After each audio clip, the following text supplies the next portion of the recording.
नमस्ते दोस्तों, मैं हूं डॉक्टर वर्षा, मेडिकल काउंसलर। आज हम बात करेंगे सबसे कॉमन पूछा जाने वाला सवाल कि डिलीवरी के बाद ब्लीडिंग कितने दिन तक होती है और ये ब्लीडिंग कैसी होती है।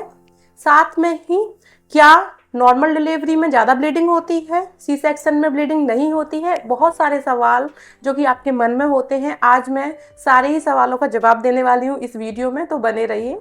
चलिए वीडियो स्टार्ट करते हैं। तो सबसे पहले हम बात करेंगे कि आखिर डिलीवरी के बाद ब्लीडिंग होती ही क्यों है। तो देखिए, जब आपकी डिलीवरी हो जाती है, बच्चा आपका आपके पास आ जाता है, यानी कि यूटेरस से बच्चेदानी से बच्चा बाहर निकल जाता है, तो उसके बाद यूटेरस में बहुत सारी चीज़ें बचती हैं, जैसे कि एंडोमेट्रियम की लाइनिंग हो गई, म्यूकस हो गया, एमनियोटिक फ्लूइड हो गया, ब्लड हो गया। तो ये सारी चीज़ें बॉडी जब आपकी डिलीवरी हो जाती है उसके बाद बाहर निकालती है। तो ये बिल्कुल नॉर्मल प्रोसेस है डिलीवरी के बाद ब्लीडिंग होना। नेक्स्ट, अब हम बात करेंगे कि डिलीवरी के बाद ब्लीडिंग कितने दिन तक होती है। तो देखिए, नॉर्मली 4 से 6 हफ्ते तक ब्लीडिंग हो सकती है। स्टार्टिंग में ब्लीडिंग हैवी होती है, फिर धीरे से कम होती है, फिर धीरे धीरे कम होती है। महीने भर में मोस्ट ऑफ द केस में ब्लीडिंग बंद हो जाती है। बहुत से केसों में तो 15 से 20 दिन में भी टोटली ब्लीडिंग बंद हो जाती है। नेक्स्ट, अब हम बात करेंगे कि जो ब्लीडिंग होती है उसका कलर कैसा होता है। तो देखिए, स्टार्टिंग में जब आपकी ब्लीडिंग होती है डिलीवरी के बाद, तो लगभग 5 से 6 दिन ब्लीडिंग हैवी होती है। काफ़ी क्लॉट्स आते हैं इस ब्लीडिंग में, साथ में इसका कलर बिल्कुल रेड होता है, जैसे कि आपके पीरियड आते हैं ना, जैसा ही कलर होता है ब्लीडिंग का।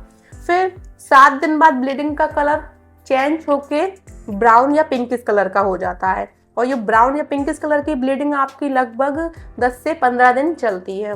उसके बाद ब्लीडिंग का कलर फिर से चेंज होता है और ये लगभग हल्का सफ़ेद या येलोइश कलर का डिस्चार्ज होने लगता है। महीने भर में मोस्ट ऑफ द केस में महीने भर में ब्लीडिंग बंद हो जाती है। किसी को महीने भर से 7-8 दिन ऊपर भी हो सकते हैं, लेकिन बिल्कुल स्पॉटिंग होती है, ज़्यादा ब्लीडिंग नहीं होती है। ठीक। नेक्स्ट, अब हम बात करेंगे क्या नॉर्मल डिलीवरी में ब्लीडिंग ज़्यादा होती है या फिर सी सेक्शन डिलीवरी में ब्लीडिंग ज़्यादा होती है।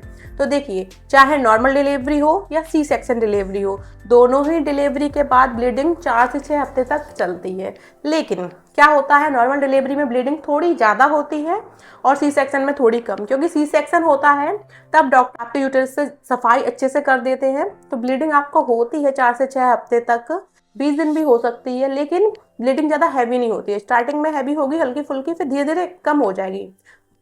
इसका मतलब ये है कि नॉर्मल डिलीवरी में ब्लीडिंग थोड़ी ज़्यादा होती है और सी सेक्शन में थोड़ी कम होती है, लेकिन दोनों ही केसों में डिलीवरी के बाद ब्लीडिंग होती है। नेक्स्ट, अब हम बात करेंगे कि आपको डॉक्टर के पास कब जाना है, इमरजेंसी सिचुएशन कब बनती है। तो देखिए, अगर आपकी ब्लीडिंग 10-15 दिन बाद भी बहुत ज़्यादा हैवी हो रही है, उसमें बहुत ज़्यादा क्लॉट्स आ रहे हैं, बड़े ब्लीडिंग में बदबू आ रही है, आपको बुखार आ रहा है, आपको चक्कर आ रहे हैं, आपको कमजोरी हो रही है, आपके आंखों के आगे धुंधलापन छा रहा है, तो इस केस में आपको डॉक्टर के पास तुरंत जाना चाहिए, क्योंकि ये एक इमरजेंसी सिचुएशन होती है। तो ऐसे में आपको घर पर नहीं बैठना है, तुरंत अपने डॉक्टर को दिखाना है। नेक्स्ट, अब हम बात करेंगे कि आपको अपना ध्यान कैसे रखना है, कौन सी गलती नहीं करनी है डिलीवरी के बाद। तो देखिए, आपको हाइजीन को मेंटेन करके रखना है।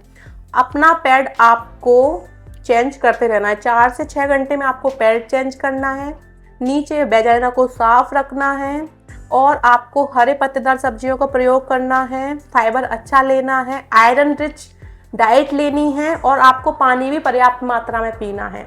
देखिए, आप पानी अच्छे से पिएंगे तो आपको यूरिन का इन्फेक्शन नहीं होगा। साथ में ही आपको फाइबर वाली चीज़ें ज़्यादा खानी, हरे पत्तेदार सब्जियां, फ्रूट्स।